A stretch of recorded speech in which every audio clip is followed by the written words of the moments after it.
for everybody.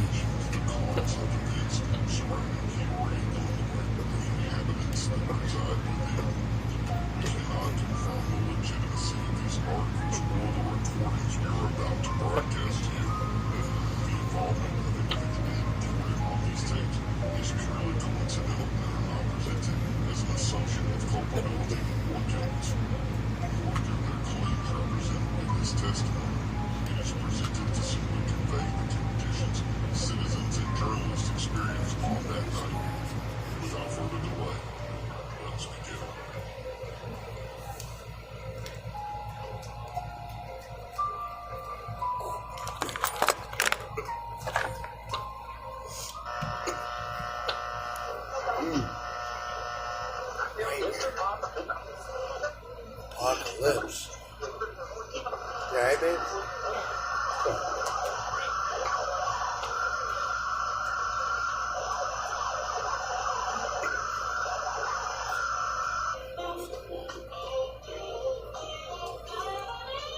Leg. Wow. Another frightening night. Boarded up in here. Me and my wife boarded up in here. Got our animals running in and out. Scary, man. This channel will be moving our programming to the 321 studios, where we will continue to provide you with the same quality broadcasting while improving our news, reviews, as well as adding multiple lifestyle programs for your enjoyment. This transition will be seamless, meaning that broadcasts of your favorite shows will continue at their regular broadcast hour. Stay tuned to this network for all the great shows that you've come to know and love, and some new ones that are sure to entertain. In local news, Governor Pat Quinn announced $100 million in capital investments for local transportation needs and to create jobs in the area. Part of the Illinois Jobs Now program, which has dedicated $31 million in funding for repairs of municipal and county infrastructure. So far, this money has been used to create 140,000 jobs since 2009. In other news, a rain garden is said to be approved adjacent to the Valeska Hinton Early Childhood Education Center. The city received a grant from Illinois American Water Company to build a structure on public property. The goal is to capture rainwater to feed local wildlife, in contrast to bleeding off into local storm drains where it will need to be filtered before recycling. We expect the first fences to be erected on Northmore Road come spring of next year, which will have minor effects to traffic in the area. We will keep you informed of those changes during our regular traffic reports. This story was just handed to me. A wide portion of the northern part of the city is currently experiencing the loss of power.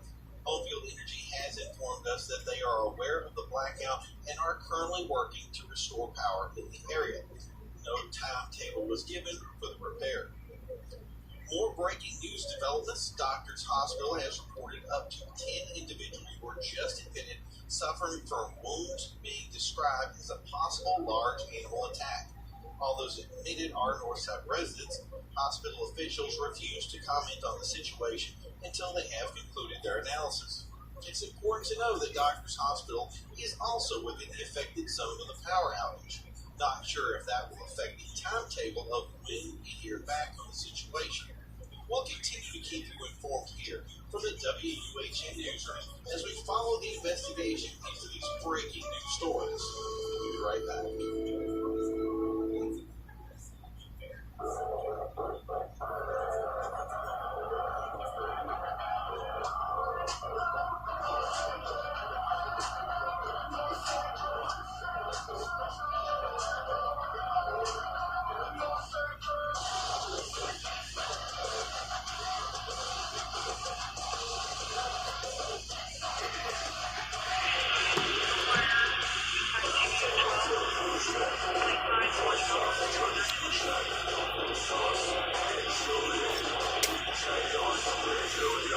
On air over here, recording during this apocalyptic zombie fucking invasion, dude.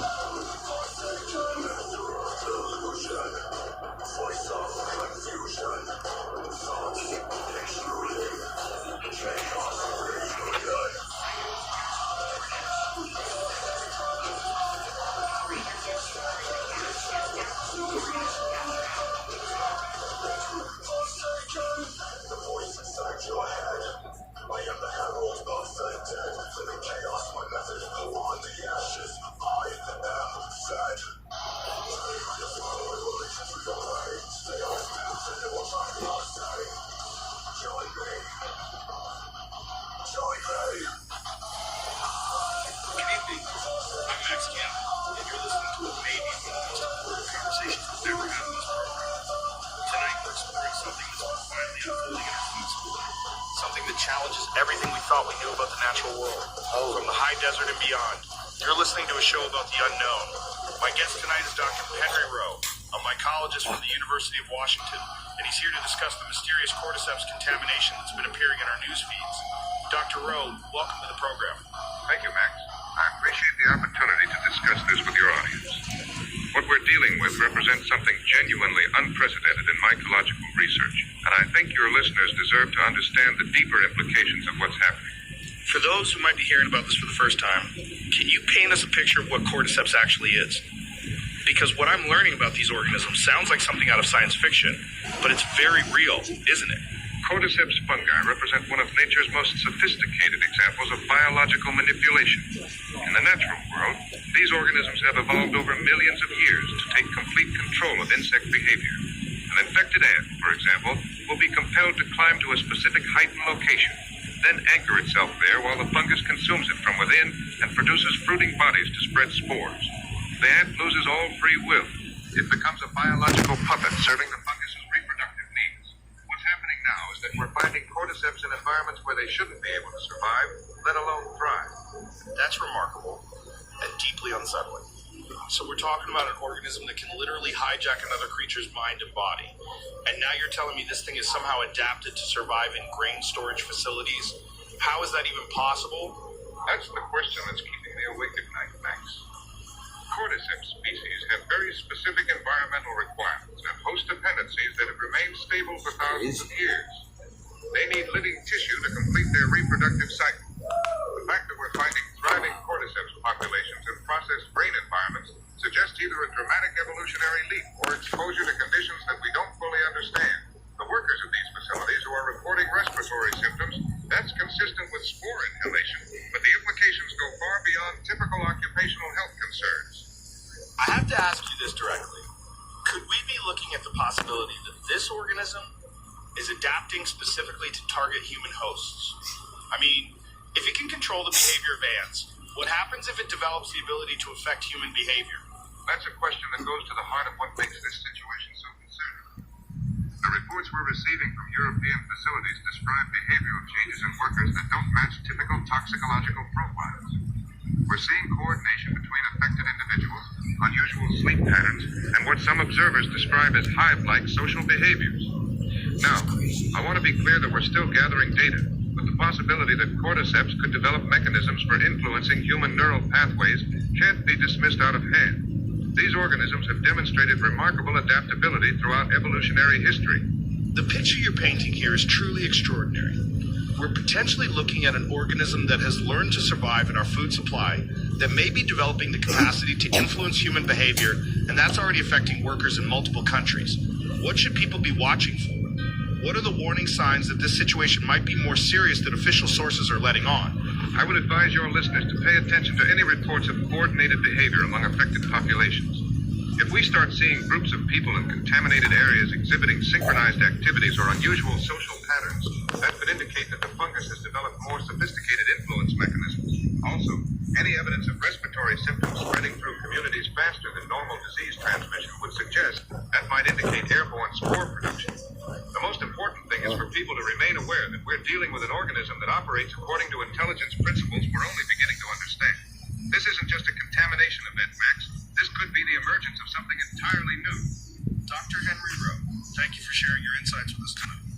What you've described challenges our fundamental assumptions about the boundaries between species and about humanity's place in the natural order. To our listeners out there in the darkness, stay vigilant, stay informed, and remember that the universe is far stranger and more connected than we ever imagined. This is Max Campbell, and we'll be watching this story very closely. Until next time, keep looking up. Creepy. Scary as shit. Fucking zombie out there. What is that shit? So excited about Cadado's new high protein. Hey, look at that. Oh.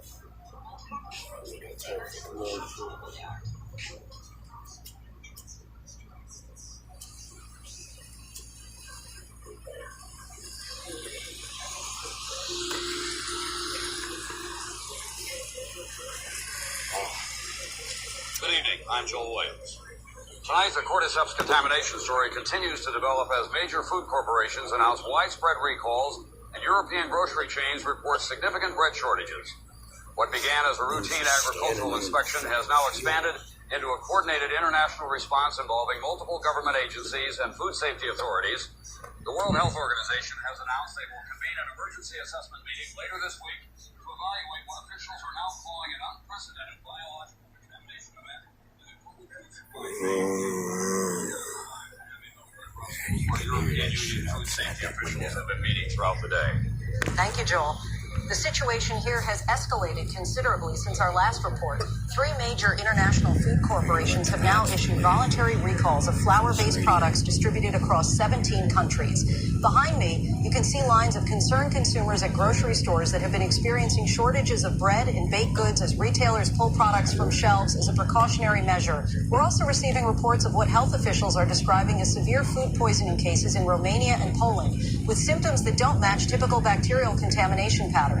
Hospitals in these regions report patients presenting with respiratory distress, severe fatigue, and what doctors describe as unusual neurological symptoms, including disorientation and aggressive behavior. Back to you, Joel. Thank you, Abby. Here in the United States, grocery chains, including several major retailers, have begun implementing their own precautionary measures. We now go live to Dr. Marlene Dixon, an epidemiologist with the Centers for Disease Control, who has been coordinating the agency's response to these developments. Dr. Dixon, can you help us understand the scope of what we're dealing with and what Americans should know about potential exposure risks? Thank you, Joel. The CDC is treating this as a serious biological contamination event that requires immediate and comprehensive response. Shit is crazy. Shit is crazy. Fuck, don't even fucking know, man. We're working closely with the FDA to identify and remove potentially contaminated items from store shelves. The symptoms we're seeing in Europe are concerning because they don't match our existing profiles for typical foodborne illnesses. We're seeing respiratory complications, severe fatigue that lasts for days, and behavioral changes that suggest possible neurological involvement. This pattern is highly unusual for standard food contamination events. Dr. Dixon, should American consumers be taking specific precautions with flour-based products at this time? We're recommending that consumers check FDA recall notices and avoid flour products that originated from the affected facilities. More broadly, anyone who has consumed imported flour products in the past week and is experiencing persistent respiratory symptoms, unusual fatigue, or changes in behavior should contact their healthcare provider immediately. We want to emphasize that we're taking a highly precautionary approach here. The cordyceps contamination we're dealing with appears to be behaving in ways that don't match our existing scientific understanding, which is why we're coordinating so closely with international health authorities to gather as much data as possible. We're also receiving reports that the World Health Organization will be upgrading this situation to an international health concern. Can you comment on what that designation would mean for the American response? An international health concern designation would trigger enhanced surveillance and information sharing protocols between member nations. It would also provide additional resources for rapid response teams and accelerated research into the biological mechanisms we're observing. I can tell you that the WHO is particularly concerned about the speed with which this cordyceps strain appears to be adapting to new environments and the unusual symptom patterns we're documenting.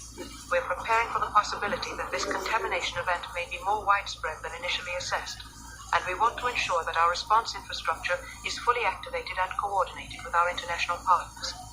Dr. Marlene Dixon from the Centers for Disease Control, thank you for that update. The FDA has established a dedicated hotline for consumers with questions about potentially affected products, and will post that information on our website immediately following this broadcast. The agency is also working with grocery retailers to implement enhanced screening procedures for imported flour products. We'll continue monitoring this developing story and bringing you the latest information as it becomes available. Coming up, we'll examine how international food safety protocols are being tested by this unprecedented contamination event. This is Joel Williams. Stay with us. Oh, fucking shit coming outside. Yeah, this fucking shit.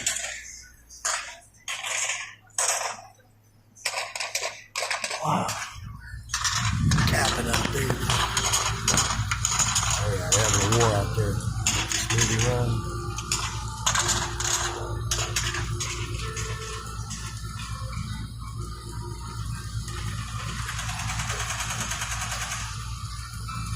Folks, I'm going to tell you something right now that the mainstream media, the so-called experts, and the entire Washington establishment don't want you to know. This cordyceps outbreak that they're calling an agricultural accident, ladies and gentlemen, this is no accident. This is the most sophisticated population control operation ever implemented, and it's been planned for decades by the global elites who think you and I are too stupid to manage our own lives. You see, when you control the food supply, you control the people. And these people, these agricultural architects, as I call them, they've spent generations consolidating food production into fewer and fewer facilities, specifically so they could execute exactly this type of biological intervention.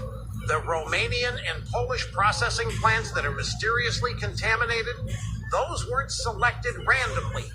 Those locations were chosen years ago as optimal distribution points for a coordinated attack on human independence and free will.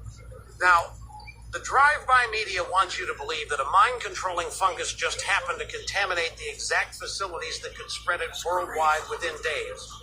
Really? That's what they expect us to swallow?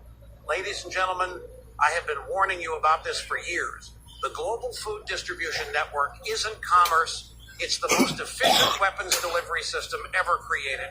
And now they're using it to deliver biological agents designed to create what they call compliant populations. The cordyceps organism has been studied by government biological research programs since the 1950s, specifically because of its ability to override individual decision-making and create collective behavioral control. This isn't some natural contamination, folks. This is weaponized biology being deployed against free-thinking Americans who refuse to submit to global government control. The symptoms they're describing, the behavioral changes, the loss of individual will, this is exactly what these population control fanatics have been working toward for decades. They want a world where human beings function like worker bees in a hive, where individual liberty and personal responsibility are replaced by collective programming and groupthink. The infected individuals aren't sick, folks. They're being converted into biological components of a control system that will make traditional government obsolete. Why do you think the establishment is so calm about this? Why aren't they panicking? Because this is their plan working exactly as designed. They've been testing these behavioral modification techniques for years, perfecting the delivery mechanisms, and now we're seeing the global implementation of biological tyranny disguised as a health emergency. I'm telling you right now, patriots, you need to understand what's really happening. The fungal network they're creating isn't just controlling behavior, it's eliminating the concept of individual thought itself. Free will, personal liberty, the right to make your own decisions, all of that disappears when you become a node in their biological collective. This is why I've been telling you to prepare, to become self-sufficient, to stock supplies that haven't been contaminated by their distribution systems. Get underground, get sealed food sources, and whatever you do, don't trust them.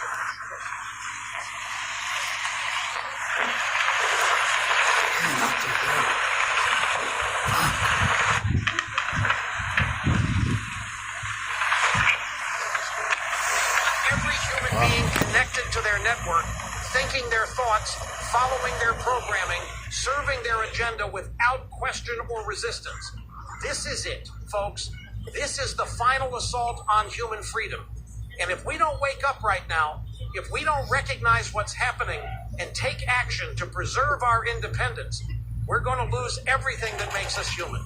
The choice is yours. America, individual liberty or collective slavery.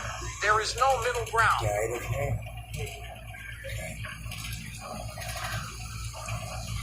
Hey, is that beef thing still in there? That TV dinner thing?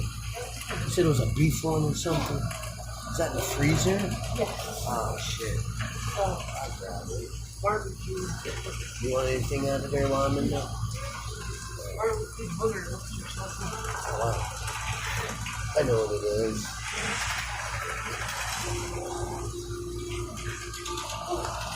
Shit's crazy out there. I'm like really tired. Get your hair all the way up, just like that. Grab a hair tie.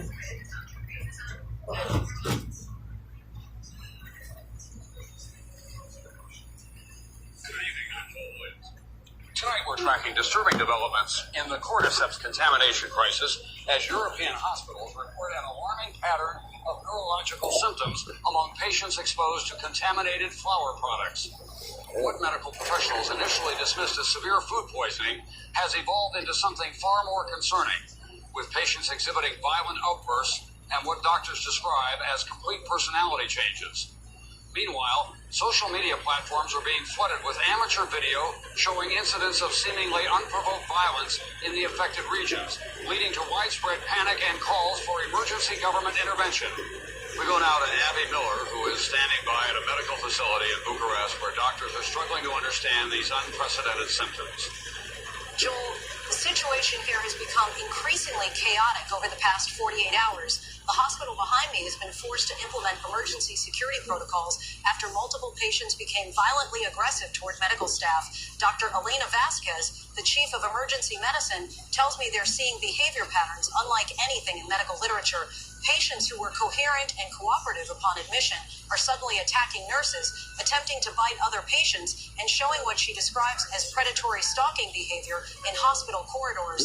Most disturbing is that these individuals seem to retain enough cognitive function to coordinate their actions, almost as if they're following some kind of shared behavioral programming. Abby, are medical authorities able to provide any explanation for these behavioral changes? That's perhaps the most unsettling aspect of this crisis. The medical professionals I've spoken with admit they have no precedent for what they're observing. Brain scans show unusual activity in regions associated with decision-making and impulse control, but the patients aren't responding to standard psychiatric medications or restraint protocols. What's particularly concerning is that social media video from across the region shows similar behavioral patterns, suggesting this isn't isolated to hospitalized patients, but is occurring throughout the general population. Romanian authorities have begun implementing quarantine measures in the most affected areas, though they acknowledge these may be insufficient given the scale of what they're dealing with. Back to you, Joel. Thank you, Abby. Here in the United States, the Centers for Disease Control has confirmed the first domestic cluster of cases in Portland, Oregon. We now go live to Dr. Tommy Hall, an infectious disease specialist who has been coordinating with federal health authorities on the American response. Dr. Hall, can you tell us what we know about these Portland cases and whether they represent the same phenomenon we're seeing in Europe? Joe, the Portland cluster involves 14 individuals who consumed bread products traced back to a contaminated European flour supply. What we're observing matches the European symptom profile exactly, including the violent behavioral changes and the extreme physical strength the infected display. The most alarming feature is their unpredictability. They lash out with no regard for self-preservation, attacking anyone nearby in a frenzy that overwhelms victims before they can react. The CDC has established a specialized containment facility, but I have to be honest, our standard infectious disease protocols weren't designed for pathogens that transform human hosts into something this savage and uncontrollable. Is there any indication that this condition can spread from person to person? Or are we still looking at contaminated food products as the primary vector? Police sirens. That's a critical question, and unfortunately we don't have a definitive answer yet. What we can confirm is that the affected individuals are producing respiratory secretions that contain high concentrations of what appear to be fungal spores. We've implemented strict isolation protocols, but the possibility of airborne transmission is something we're taking very seriously. The World Health Organization has officially elevated this to an international health emergency, and we're coordinating with multiple countries to establish comprehensive surveillance and containment strategies. The ferocity and speed of this infection go far beyond anything previously documented in mycological research. We're also receiving reports that the National Guard has been placed on standby in several states. Can you comment on what that might indicate about the federal government's assessment of this crisis? When you're dealing with individuals who lose all inhibition and attack with such intensity, public safety becomes a paramount concern. The National Guard placed the police sirens, the fucking ambulances out there. May be insufficient if outbreaks spread through major population centers. These infected don't move in groups because of coordination. They're simply overwhelmed through sheer brutality, and that chaos itself poses a massive threat to community safety and infrastructure. Dr. Taniholo, thank you for that assessment. Sephiroth was hit big one. We fought him. Whatever happened to him? He's alive. Ready?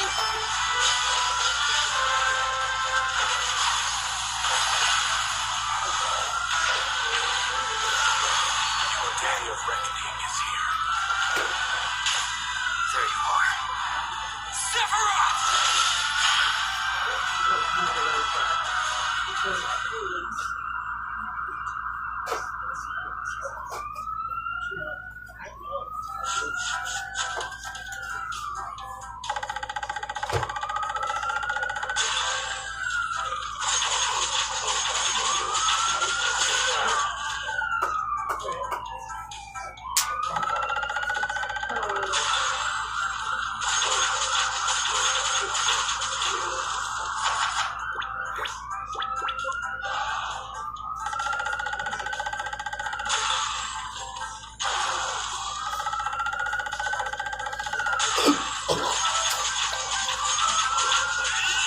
Very nice, baby.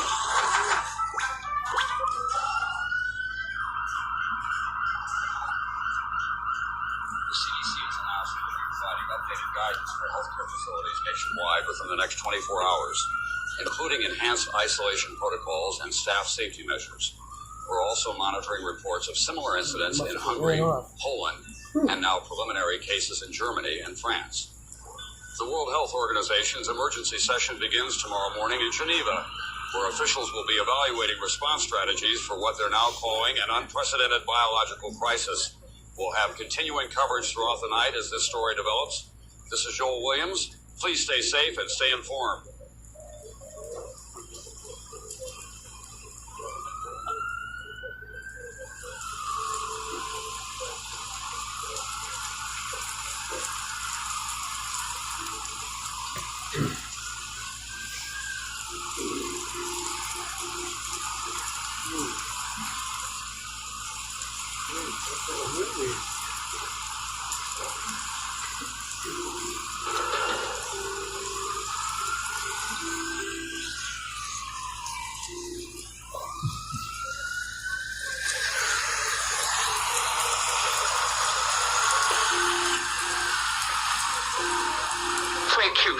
CQ.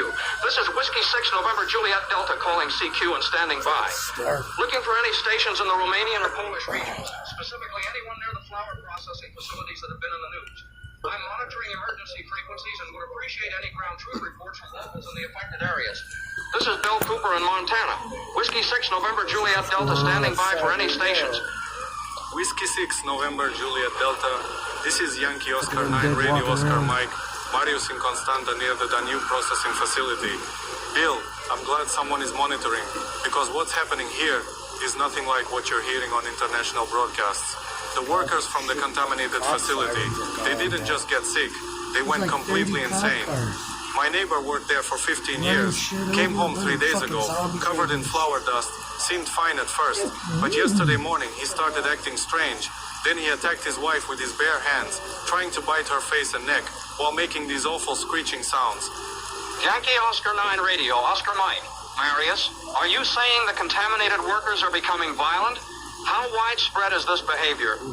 Unknown, but it's spreading through the families of the facility workers. But the authorities are working very hard to keep this quiet. The infected don't think anymore. They just attack with their hands and teeth, scratching and biting anyone they can reach. I've seen 3 of them with my own eyes, stumbling through the streets near the facility. Their movements all wrong, like they've forgotten how to walk properly. They make these horrible screeching sounds when they see people, and they just charge straight at you, no hesitation, no fear. Jesus, Marius, what's the government response? Are authorities providing assistance or medical care? That's the most frightening part of all this. The Romanian authorities have quietly sealed off just the immediate area around the processing facility, maybe a few square kilometers at most. They've told the international media it's a routine quarantine for agricultural contamination, but they've got armed guards preventing anyone from entering or leaving the zone. We intercepted radio communications between government units, and they're calling this a containment operation, not a rescue mission. Bill, I think they know exactly what's happening, but they're trying to keep the numbers small enough to manage without causing public panic. Are you saying the government is covering up the true nature of this outbreak? I'm saying the Romanian government knows exactly what this cordyceps does to people, and they're trying to contain it before it becomes impossible to hide. We've seen a few military vehicles moving bodies at night, trying to keep the actual numbers from being discovered. The official reports talk about respiratory symptoms and a few hospitalized workers, but the truth is that infected people lose all human reasoning and become like rabid animals. My cousin tried to help an infected neighbor 2 days ago, thought the man just needed medical attention. The infected man seemed calm for a moment, then suddenly lunged forward and bit my cousin's arm, tearing flesh with his teeth while making that horrible screeching sound. We managed to pull him away, but within 6 hours my cousin was stumbling around our house, eyes completely vacant, trying to bite anyone who came near him. We had to lock him in the basement, and we can still hear him down there, shuffling around and making those awful sounds, but there's nothing human left in him. What about food and water supplies? Are you able to maintain basic necessities? We've been surviving on sealed emergency supplies for 4 days now, Bill. Crazy. Anyone who ventures near the facility area risks encountering the infected individuals who wander around there, drawn to any sound or movement like wild animals hunting prey. They move in this horrible jerky way, stumbling and lurching, but they can still move quickly when they detect someone nearby. But Bill, here's what's really concerning. The infection is starting to spread beyond just the facility workers. What started with maybe 12 workers has now affected their family members, maybe 25 people total throughout our small community. Every person they bite becomes infected, and every new infected person loses all human consciousness within hours and starts wandering around making those screeching sounds. They don't sleep, they don't eat normal food, they just shuffle around the facility area, attacking anyone they encounter. The government is working hard to keep the numbers manageable, but if this gets into a major population center, it could spread beyond their ability to contain it. Thank you for these reports. I'm documenting everything you're telling me and will relay this information to emergency management authorities. Please stay safe and maintain radio contact if possible. Are there other operators in your region who can provide additional reports? Most of the other operators in the affected zones have gone silent. Their last transmissions describe family members becoming violent and attacking them, or desperate calls for help that suddenly cut off mid-sentence. I think many of them have been killed or infected. I'm going to try to maintain this position as long as possible. But Bill, if you stop hearing from me, assume the infection has reached my location. Document everything I've told you, because the official story is a complete lie. This cordyceps doesn't just make people sick. It turns them into mindless predators who attack anything that moves. They bite and scratch with their bare hands and teeth until their victims become infected too. And the governments know it, but they're more concerned with preventing panic than saving lives. The truth needs to get out before this spreads beyond the quarantine zones. Copy that, Marius. Yankee Oscar 9 Radio Oscar Mike. I'll maintain this frequency and check for your transmissions every 6 hours. Stay safe and thank you for the ground truth reports. This is Whiskey 6 November Juliet Delta. Clear with Yankee Oscar 9 Radio Oscar Mike and returning to monitor mode.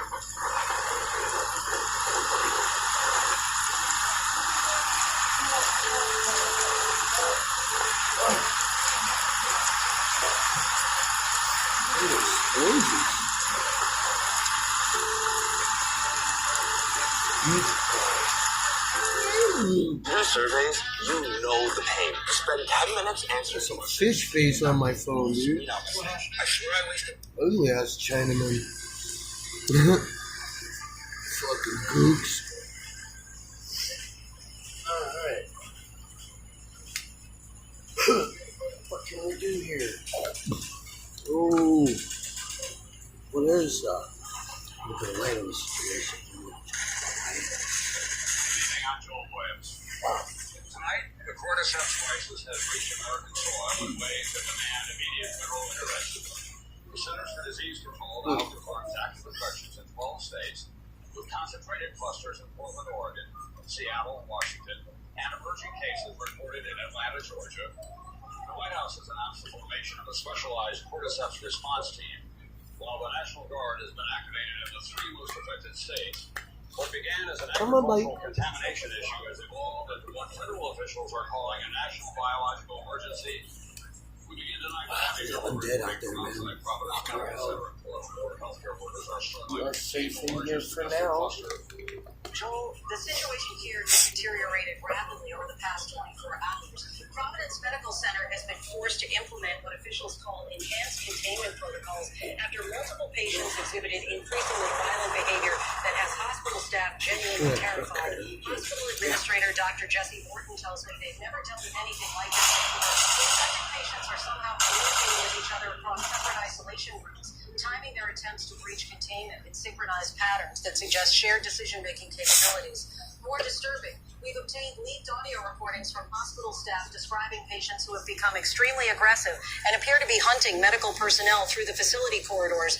Abby, can you tell us more about these leaked audio recordings and what they reveal about patient behavior? Crazy. The recordings are frankly terrifying. Nursing staff describe infected patients who have developed what can only be called predatory behavior patterns. They're stalking healthcare workers, attempting to corner them in isolated areas of the hospital. One nurse describes being chased through multiple floors by a group of infected patients who seem to be communicating silently, moving in ways that cut off escape routes without speaking a word. The most disturbing aspect is that these patients retain enough function to open doors and persistently pursue hospital staff despite injuries or obstacles. Hospital security footage shows infected individuals herding survivors into dead ends and overwhelming them by sheer numbers. The hospital has now been completely evacuated, with all surviving staff relocated to secure facilities. Back to you, Joel. Thank you, Abby. The Federal Emergency Management Agency announced this afternoon that it has activated comprehensive response protocols in the affected regions. We now go live to Dr. Ellie Evans, the newly appointed coordinator of the Federal Cordyceps Response Team. Dr. Evans, can you help Americans understand the scope of what we're dealing with and what the federal response entails? He's a survivor too. His name is Harvey. He's precious. Come on. You come up here with Daddy? Come on. You'll be okay, my friend. Don't worry about the zombies outside. It's okay. The affected individuals appear to be undergoing a systematic neurological restructuring that transforms them into something far more dangerous than we initially understood. Our containment facilities are designed specifically to prevent the violent, coordinated behavior we've observed. But I want to be completely transparent with the American people. This pathogen demonstrates capabilities that challenge our existing biological containment methodologies. We're implementing military-grade isolation protocols and have established exclusion zones around the most affected areas because the infected populations have become genuinely threatening to public safety. Dr. Evans, there are reports that infected individuals in the Portland area have been making violent attacks on emergency personnel. Can you comment on whether this represents organized aggressive behavior? You hear that out there? They're camping outside, man. Ain't fucking around. Attacks on police, emergency medical personnel, and anyone attempting to provide aid to uninfected individuals. We've documented instances where separate infected groups, with no apparent means of communication, have simultaneously initiated violent assaults that seem designed to prevent rescue operations and isolate potential victims. This suggests either an extremely sophisticated communication network or some form of collective intelligence that operates beyond our current understanding of biological systems. That's why we've established military cordons around the affected areas and are implementing controlled evacuation procedures for nearby communities. Joel, I need to be clear about something. The infected individuals are no longer behaving like people seeking help or medical attention. They're behaving like predators actively hunting uninfected humans. Dr. Evans, we're also receiving reports that infected individuals may be responsible for violent attacks on infrastructure workers in the Portland area. Is there any basis for these claims? We are investigating reports that infected individuals have been observed stalking and attacking utility workers, emergency responders, and maintenance personnel in ways that suggest purposeful targeting rather than random aggression. The power grid disruptions coincided with violent assaults on electrical substation personnel. Whether this represents intentional sabotage or some form of biological drive to attack anyone maintaining technological systems, we can't yet determine. Dr. Ellie Evans, coordinator of the Federal Cordyceps Response Team, thank you for that assessment. The President is expected to address the nation tomorrow evening regarding what administration sources are calling a manageable but serious biological emergency. FEMA has established citizen information hotlines for the affected regions, and evacuation assistance is being provided to communities within the established exclusion zones. The CDC has also announced a comprehensive nationwide flour recall affecting virtually all processed grain products imported from European sources over the past month. We'll have continuing coverage of this developing crisis throughout the night. Americans in the affected regions are urged to monitor emergency broadcast frequencies for updated evacuation information and safety protocols. This is Joel Williams. Stay vigilant and stay safe.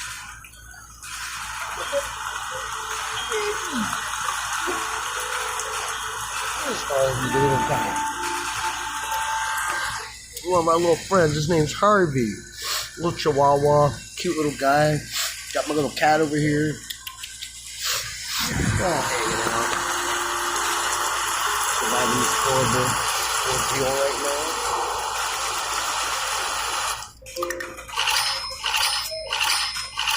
Out of the 17 money-making apps I tried, only one ever paid me back. It's called Just Play, and I'm thankful for it. Oh. I wasted weeks tapping on sketchy games just to get...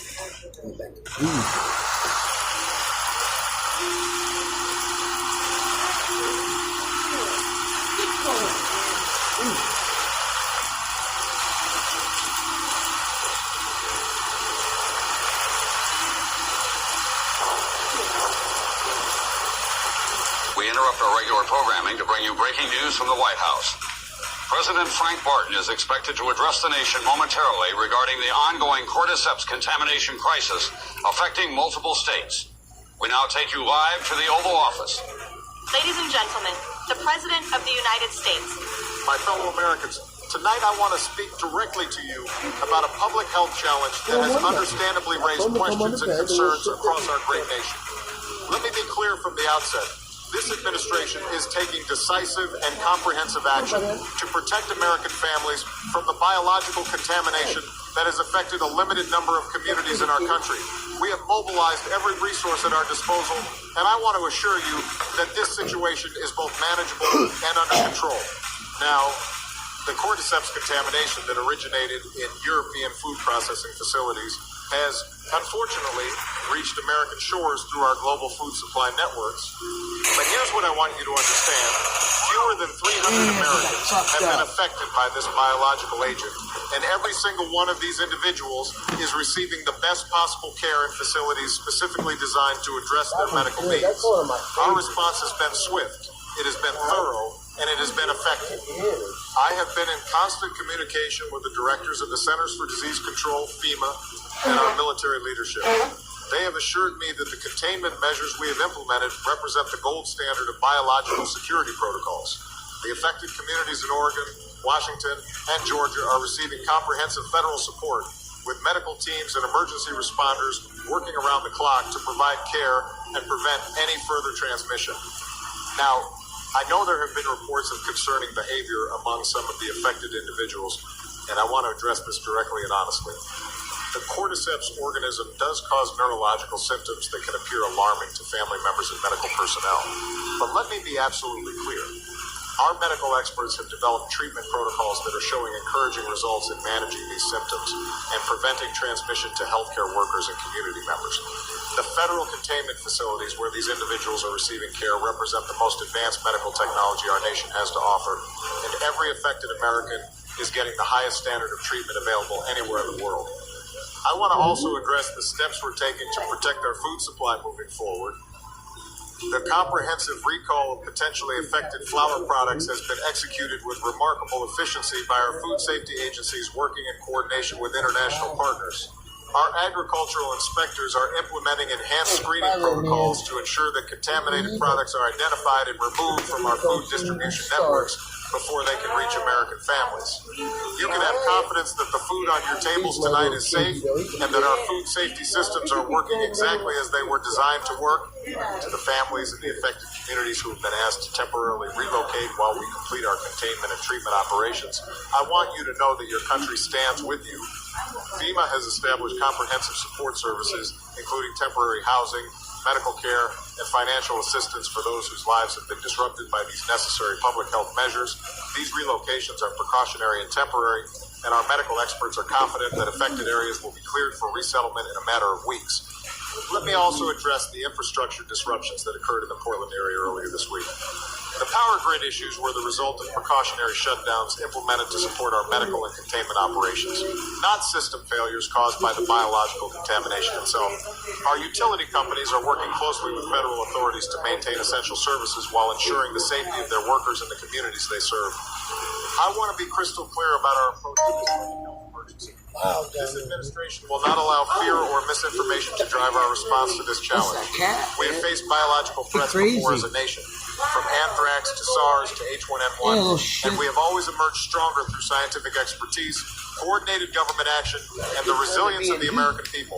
The cordyceps contamination represents a serious but entirely manageable public health challenge that our medical and scientific communities are addressing with unprecedented resources and coordination. In the coming days and weeks, you will see continued federal response operations in the affected areas. You may observe military personnel supporting our medical teams, and you may hear about additional precautionary measures being implemented in various regions of our country. This is not cause for alarm. Smoke a little bit of weed while we're at it. Hopefully get it going on here. Spare no effort or expense to ensure the health and safety of our citizens. Finally, I want to speak directly to the reports and get information from reliable Oh. channels that exaggerate the scope and severity of this public health emergency. Some of these reports contain sensationalized language designed to create anxiety Frightening. and rather than provide useful information to the public. I urge every American to rely on official government sources. I'll be going out to get some food hopefully tomorrow. Hopefully it won't be so bad and corrupted out there. People back and forth. I don't know what the thing is. It's fucking The crazy. United States of America has the world's most advanced medical research capabilities, the most sophisticated emergency response infrastructure. Anybody hear me on the radio? Public health professionals on the planet.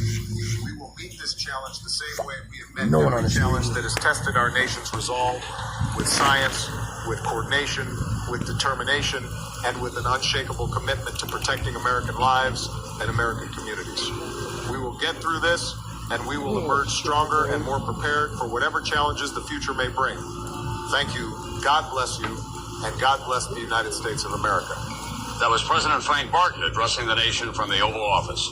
The President's message of reassurance and federal coordination comes as questions continue to mount about the scope and severity of the cordyceps contamination. We'll have continuing analysis of the President's remarks and updates on the developing situation throughout the evening. This is Joel Williams. Thank you for watching.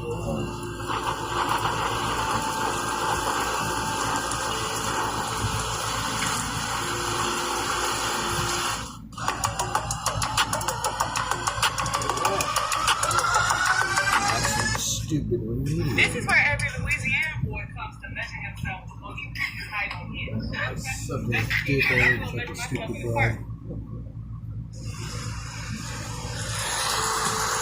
Hate that shit.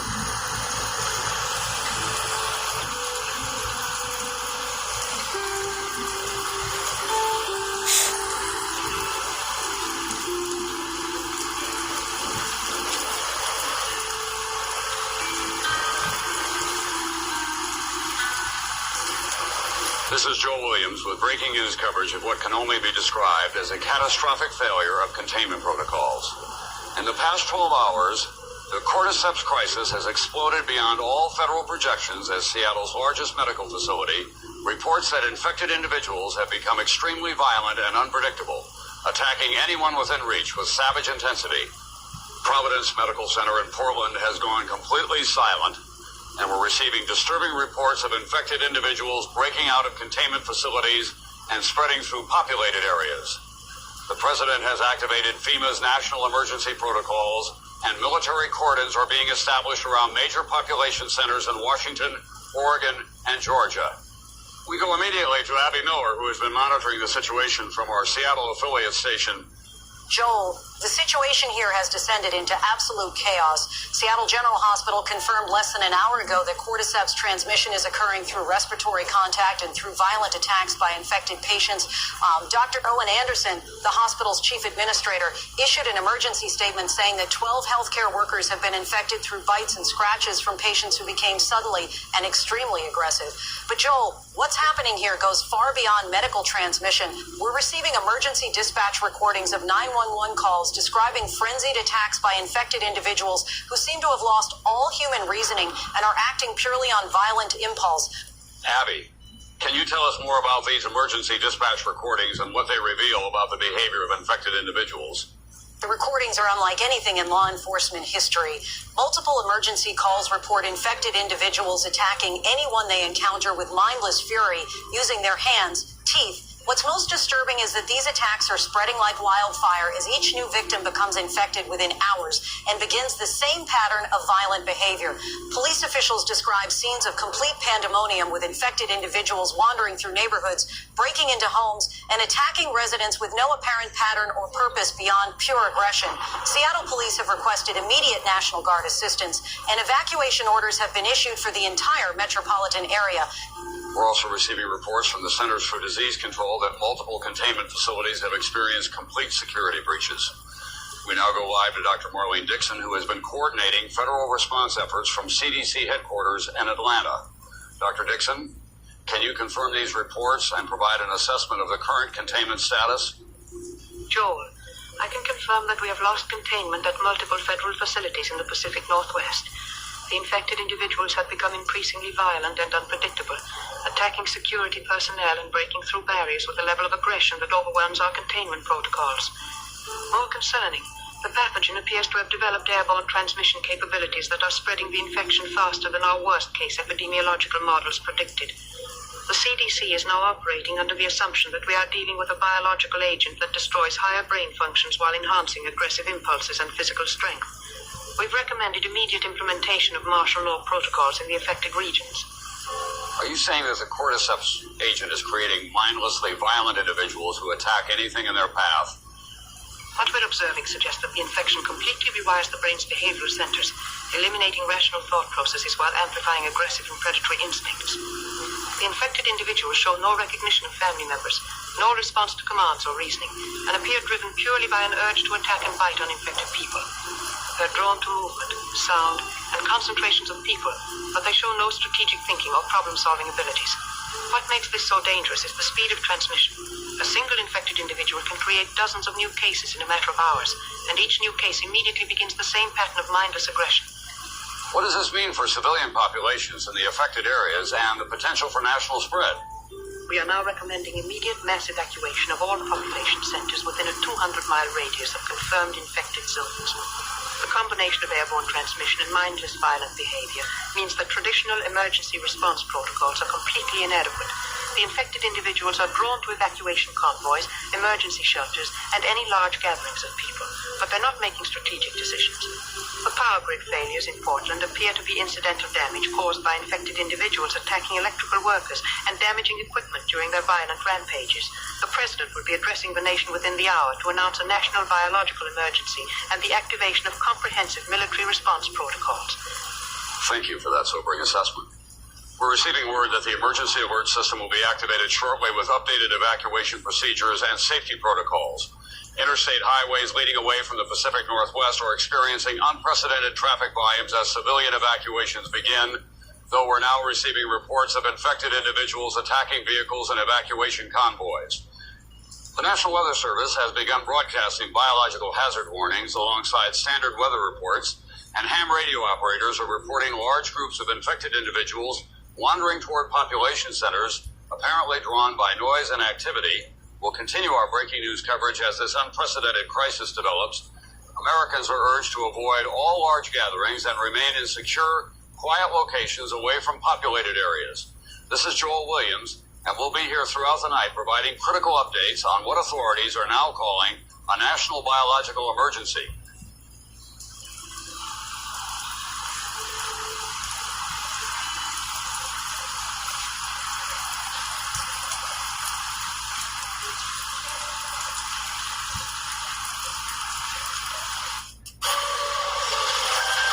Sephiroth was in Midgard. We fought him. Whatever happened, he's alive.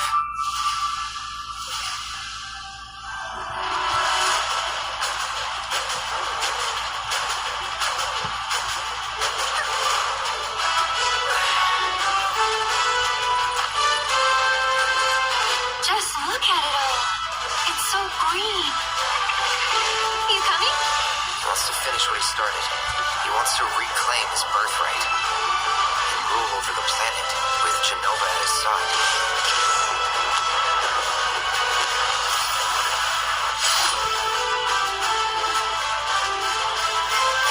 Cloud, remember when you told Kane attack back there?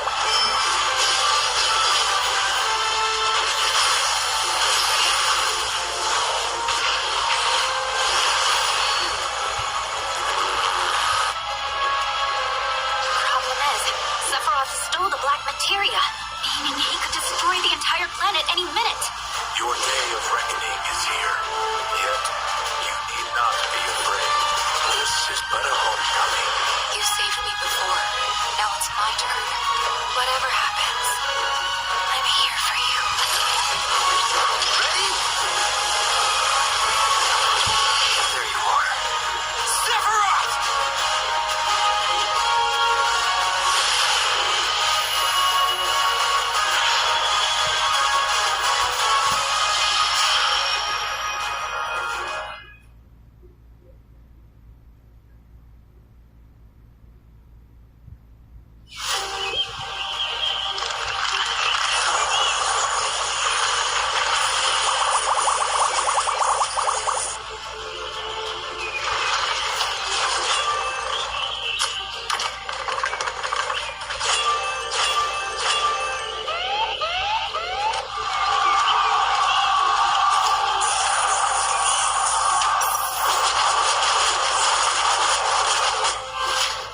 Mobile. Play now.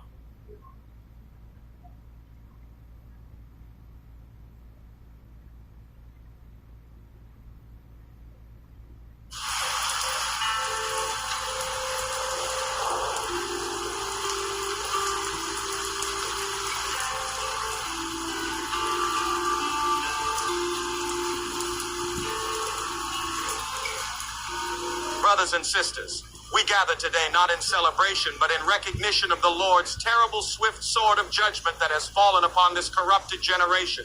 For too long we have sown seeds of wickedness in the fertile soil of God's creation, and now we witness the harvest of our spiritual rebellion sprouting forth in ways that confound the wisdom of man. The cordyceps plague that spreads across our land is not mere biological mishap. It is the manifestation of divine wrath upon a people who have forgotten the sacred covenant between the Creator and His creation. As it is written in Galatians, "Be not deceived. God is not mocked. For whatsoever a man soweth, that shall he also reap. And we have sown the wind of pride and arrogance, believing ourselves masters of nature rather than humble stewards of the Lord's bounty. Look upon the transformed souls who stand motionless in our cities, rooted like twisted trees, bearing the fruit of corruption. They breathe forth clouds of judgment that spread like the very breath of the Almighty's displeasure, and yet our scientists speak of containment and cure as though mortal hands could stay the hand of divine retribution. These poor vessels have become living testimony to our collective sin, their bodies converted into instruments of the Lord's purification of this defiled earth. For generations we have poisoned the soil with chemicals, corrupted the grain with genetic manipulation, and treated the sacred act of cultivation as mere industrial production. We have made idols of efficiency and profit while forgetting that every seed that grows does so by the grace and will of the Almighty. The fungus that now claims our people is but the Lord's chosen instrument, reclaiming His creation from those who would defile it with their arrogance and greed. As the prophet Hosea declared, they have sown the wind and they shall reap the whirlwind. But hear me clearly, faithful remnant, for this judgment is not without purpose nor mercy for those who would turn from their wicked ways. The Lord is separating the wheat from the chaff, the righteous from the rebellious, those who would serve from those who would rule. Every spore that fills the air is a call to repentance, every transformed soul a warning that the time of grace draws to its close. We stand at the threshold of the final harvest, when the Lord shall gather His faithful into the storehouse of salvation while the chaff is burned with unquenchable fire. Those who have placed their trust in the wisdom of man, in the promises of science and technology, in the false security of governmental authority, they shall discover that all such refuges are but stubble before the consuming fire of divine judgment. The evacuation centers fail. The containment facilities are breached. The medicines prove powerless because no earthly wisdom can prevail against the purposes of the Almighty. Only those who humble themselves before the throne of grace, who acknowledge their utter dependence upon the mercy of the Creator, who cry out like the publican, God be merciful to me, a sinner. Only these shall find refuge in the secret place of the Most High. The cordyceps spreads not by chance, but by divine design, transforming the very air we breathe into an altar of judgment, calling every soul to choose between the broad way that leadeth to destruction and the narrow path that leads to life eternal.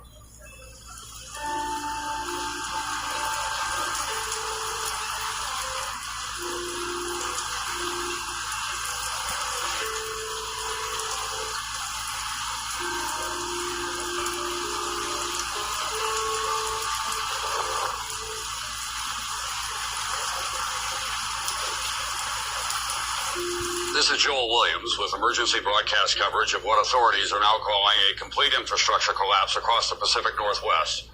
Seattle's communication systems went offline at approximately 3 a.m. Eastern Time, and we have lost all contact with our affiliate stations in the region. The Centers for Disease Control facility in Atlanta has reportedly been breached by airborne spores, forcing the evacuation of critical response personnel to undisclosed secure locations. Federal authorities have confirmed that the cordyceps organism has reached a stage of development that overwhelms all existing containment and treatment capabilities. We're now receiving fragmented reports through ham radio operators and emergency frequencies. Military communications indicate that standard protective equipment is failing against the sheer density and resilience of the airborne spores. Joel, I'm broadcasting from a sealed emergency facility approximately 60 miles outside the Seattle contamination zone. What we're witnessing is the systematic failure of every technological system designed to support human civilization in the affected areas. Fungal colonies have taken root across entire city blocks, and infected individuals are staggering through the streets in violent swarms. Soldiers describe them as relentless, attacking anything that moves, clawing, tearing, and spreading infection through blood contact in addition to the spores they shed. The spore clouds themselves are so dense that they're visible from aircraft, clinging low to the ground like a living fog. Pilots report that simply flying over the region feels like entering a storm made of rot and ash, with equipment failing mid-air after exposure. Abby, are you saying the spores are actually affecting aircraft and electronic equipment? That's exactly what we're seeing. The spores aren't just biological contamination. They appear to contain compounds that corrode metal, clog air filtration systems, and interfere with electrical conductivity. Emergency vehicles that enter the affected zones are breaking down within hours, their engines strangled with fungal growth that seems to feed on petroleum products. And Joel, survivors who make it out of these cities report scenes of sheer horror, infected bodies twisted and fused into walls, others lashing out with an animalistic rage at anyone who comes near. Radio communications are becoming increasingly unreliable as spores coat transmission equipment, and satellite imagery shows the biological clouds expanding at a rate of 2 miles per day in all directions. The military has established what they're calling a biological dead zone around the entire Puget Sound region, with orders to shoot down any aircraft attempting to leave the contaminated airspace. We're also receiving reports that government officials, including cabinet members, have been relocated to secure underground facilities. We now go to our Washington correspondent, who has managed to establish contact with federal emergency management officials. Can you tell us what information is being shared about the government's current operational status? Joel, I can only speak on background due to operational security concerns. The federal government has implemented what officials are calling continuity of operations protocols, with essential personnel relocated to hardened underground facilities designed for extended isolation. The president and key cabinet members are now operating from locations that have completely sealed atmospheric systems. What I can tell you is that the cordyceps organism has demonstrated capabilities that exceed every worst-case scenario in our biological warfare preparedness plans. The spores are not just infectious, they're actively breaking down the infrastructure that modern civilization depends on. Roads are buckling under growth.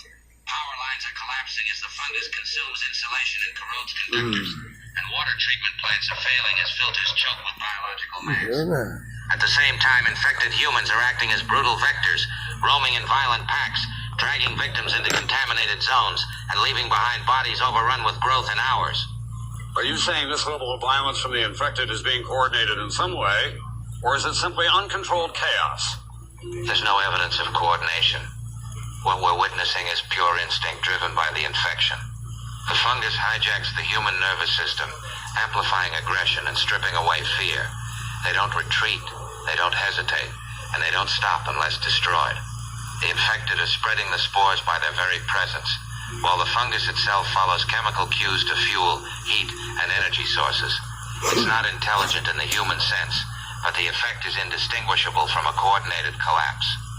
We're watching the natural world turn against us, and the infected are its most terrifying weapons.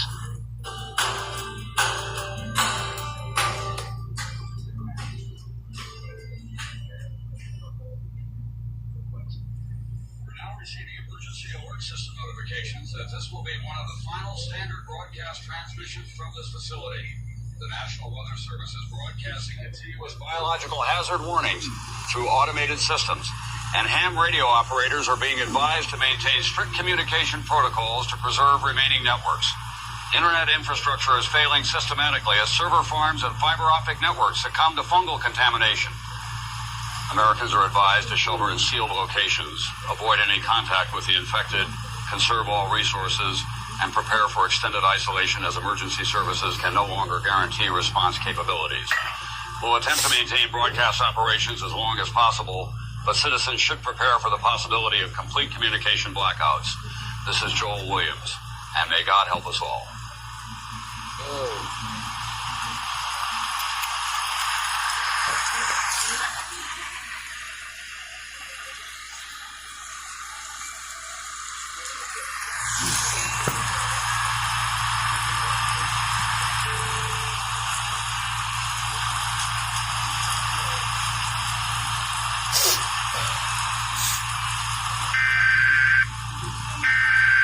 No way.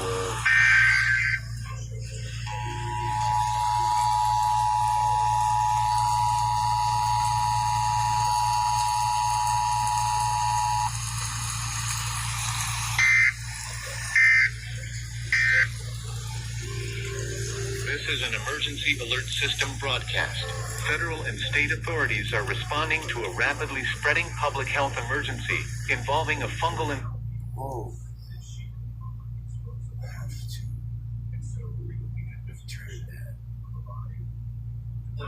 confirmed in multiple regions.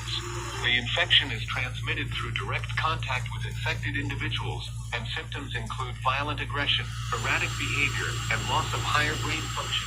If symptoms are observed, isolate the individual immediately and contact Turns TV on. Avoid unnecessary travel. Remain indoors with windows and doors secured, and monitor official channels for verified updates. Misinformation is circulating. Trust only government and emergency broadcasts. Emergency response teams are active across affected areas, and supplies and shelters are being coordinated. Remain calm pending further instructions.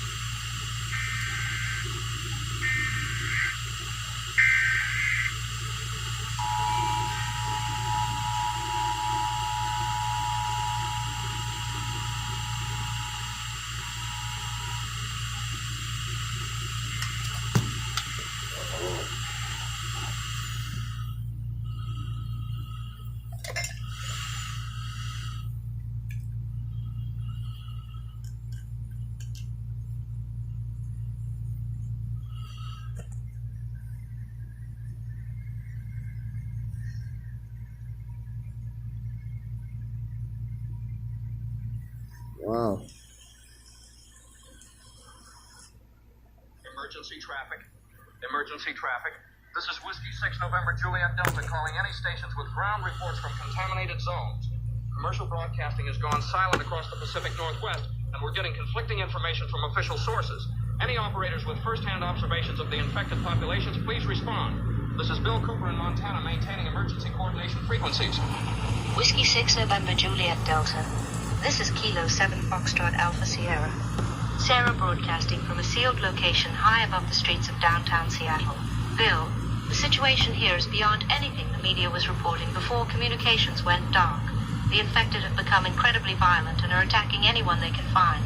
From my vantage point in this tower, I can see groups of infected swarming through the city, forcing their way into buildings and dragging people out into the streets. Kilo 7 Foxtrot Alpha Sierra. Can you describe the nature of these attacks and how widespread they've become? I'm watching infected individuals who are completely mindless but incredibly savage. When they find survivors, they attack with their bare hands and teeth, biting and clawing until their victims are either dead or infected. The attacks are brutal and relentless. I watched a group of survivors trying to escape through downtown, and when they encountered infected, it turned into a bloodbath. The infected just kept coming, wave after wave, and most of the survivors who got bitten or badly scratched were stumbling around, making those horrible screeching sounds by evening. This is November 8 Delta Charlie Hotel. Tommy broadcasting from the Columbia River Valley. Sarah's reports match what I'm seeing in the Portland area. The infected are incredibly violent, and the real danger is how quickly the infection spreads through bites. I've seen them break into buildings and attack families, and anyone who gets bitten transforms incredibly fast depending on where they're bitten. I'm the jerk for not wanting to share my secret with my friends. So I've been using this app called Benjamin. November 8 Delta Charlie Hotel. Are you saying the infection speed depends on bite location? That's exactly what I'm saying. I've been documenting this from my position, and bites to the neck or face seem to turn people within 30 to 60 minutes. Bites to arms or legs take maybe 2 to 4 hours before they start showing symptoms. I watched infected break into a family's house 3 blocks from my position. The father got bitten on the neck trying to protect his family, and he turned so fast his own wife and kids didn't have time to get away from him. He attacked his own children, bit his youngest daughter on the face, and she was screeching and trying to attack her mother within an hour. Now that whole family is wandering around outside, attacking anyone who gets near their property. But it all started with that one neck bite. This is Alpha 9 Uniform Echo Mike. Jesse broadcasting from the eastern Washington border. I've been monitoring evacuation routes, and I need to warn anyone listening that fleeing through contaminated areas is incredibly dangerous. The infected are drawn to noise and movement, and they're attacking evacuation convoys with overwhelming numbers. I've watched infected swarm vehicles, breaking windows with their bare hands, dragging people out of cars and biting them while their families watch helplessly. Entire families get pulled from their vehicles and infected within minutes. Alpha 9 Uniform Echo Mike. Jesse, what's the status of emergency services in your monitoring area? Emergency services have completely collapsed from direct attacks and bite transmission. Fire departments and ambulance crews were getting overwhelmed when responding to calls where infected had cornered survivors in buildings. The infected would attack the responders, and anyone who got bitten would turn and attack their own teammates within hours. I heard final transmissions from a National Guard unit yesterday, reporting that infected had surrounded their vehicles and were trying to break in. When the soldiers tried to evacuate on foot, they were swarmed and bitten before they could reach safety. You can't fight something when every casualty becomes another enemy. The infected don't just kill you, they turn you into one of them, and enclosed spaces like buildings become death traps where one infected person can turn an entire group. All stations, I'm documenting these reports and will continue relay operations as long as possible. For anyone monitoring, it appears that the infected spread the infection through bites and direct contact with transformation speed depending on bite location. Recommend immediate relocation to areas at least 50 miles from any known infected populations and preparation for extended isolation with secure barriers against physical intrusion. There's something else you need to know. The infected aren't just randomly violent anymore. It's like once you run into one of them, more seem to be drawn to that location. I've watched small encounters turn into swarms within minutes as nearby infected converge on the noise and movement. They attack with incredible savagery, biting and clawing anyone they can reach, and the real devastation comes from how quickly the bites spread once more of them arrive. One infected person corners a survivor, then half a dozen more show up, and before long the whole area is overrun. Bill, I don't think this is something that can be contained anymore. The infection is spreading faster than people can evacuate, and every encounter snowballs into a larger outbreak. Every rescue attempt just creates more victims, because the infected turn rescuers into more attackers. Copy all reports, and thank you for maintaining communications under these conditions. I'll continue monitoring this frequency and relay critical information to any remaining emergency coordination centers. All stations maintain communication security protocols and document everything you observe. This is Whiskey 6 November Juliet Delta, maintaining emergency coordination. Stay safe and stay isolated.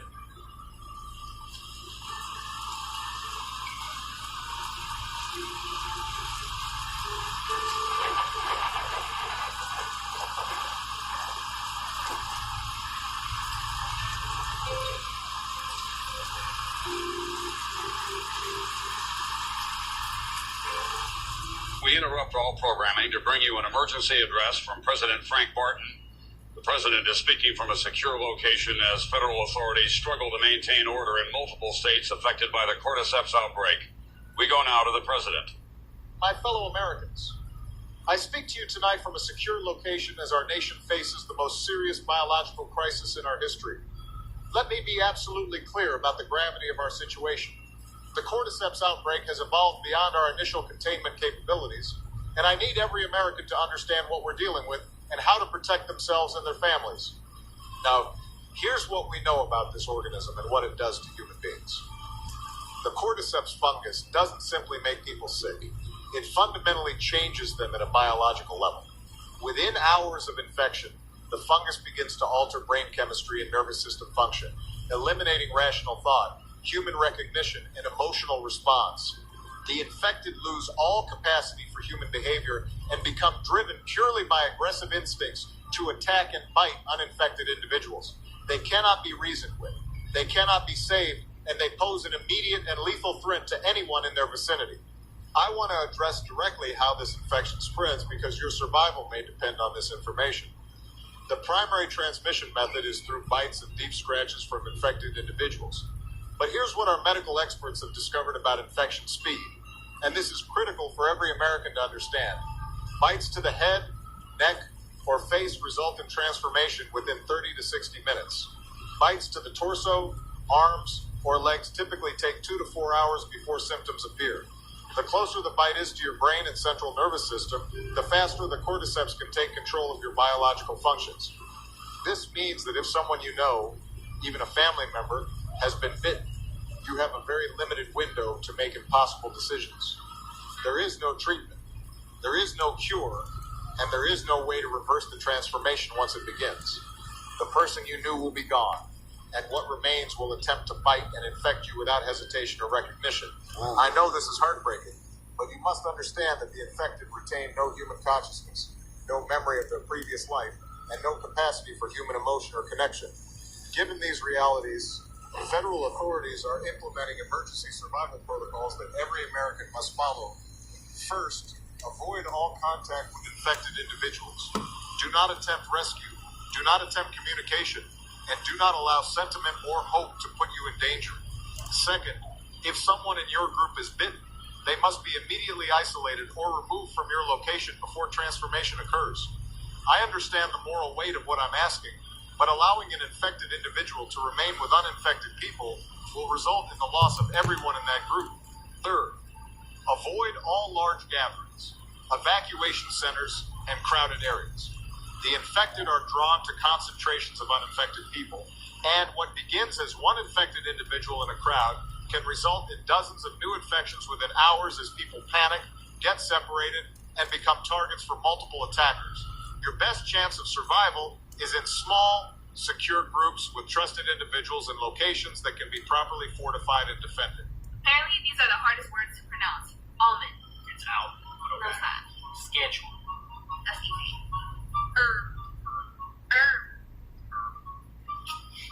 It's herb. Herb. Bro, ain't no way.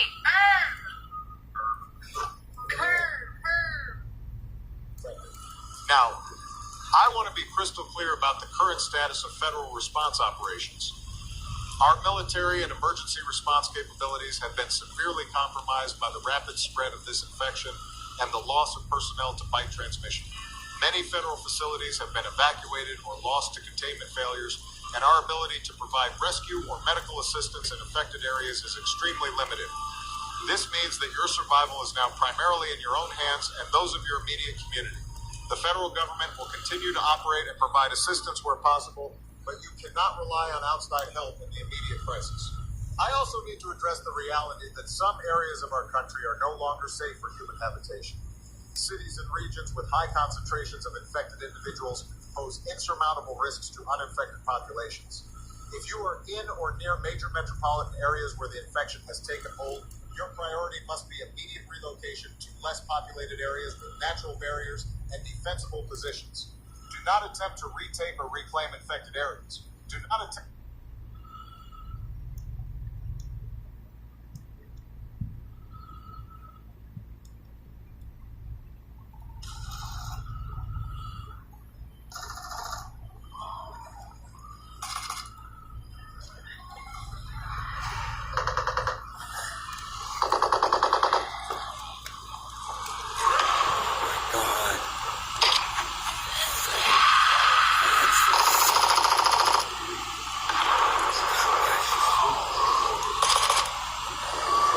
fucking bloodshed. Scared.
Mm.